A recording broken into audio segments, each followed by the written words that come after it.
ټاکل شوې ده چې د پاکستان پخوانی وزیر اعظم نواز شریف سبا د اکتوبر په 21مه نیټه بیرته هیواد ته ستون شي، خو په پاکستان کې ځینې قانون پوهان دا ګڼي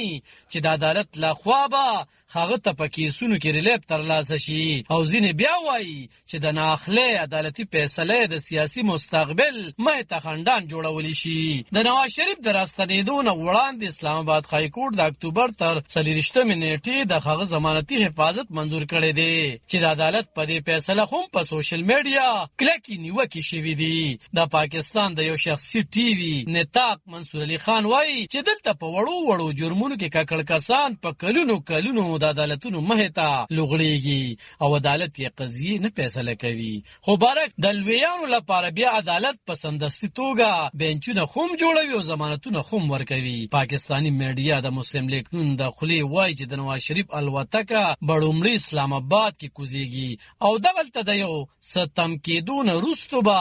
ماښام ښاغلی شریف د لاهور ښار مینار پاکستان کې د خرکلي لپاره ټول شو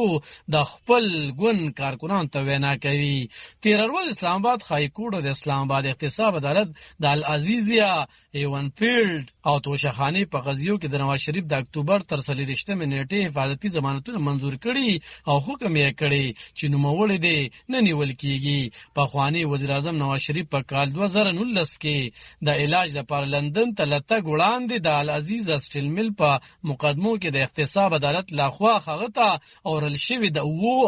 20 کلونو د بند سزا تیروله. ځینې قانون پوهان وایي چې ښاغلی نواز شریف سپریم کورټ د 10 کلونو لپاره د سیاست څخه نااخله ګرځولې دی او د ستر عدالت دغه پریکړه د نوموړي په لار کې خنډ جوړېدی شي.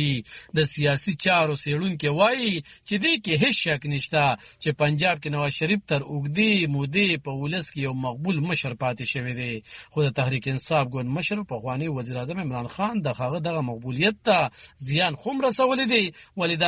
عمران خان د مقبولیت په شا چې کم طاقتونه وو هغه اوس نشته. څېړونکي وایي چې د پی ډي ایم د سوري لاندې د شهباز شریف د 14 میاشتو لپاره حکومت کول د مسلم لیگ نون ګوند سیاست ته زیان رسولی، ځکه چې هغه وخت د پخواني وزیر اعظم عمران خان مقبولیت په لاندې کچه ختمېدو، خو اپریل کال 2022 کې د خان د حکومت د ختمېدو سره د پنجاب سیاست بدلیدل پیل شو. علاء خان شیرپو، دلبر نیوز.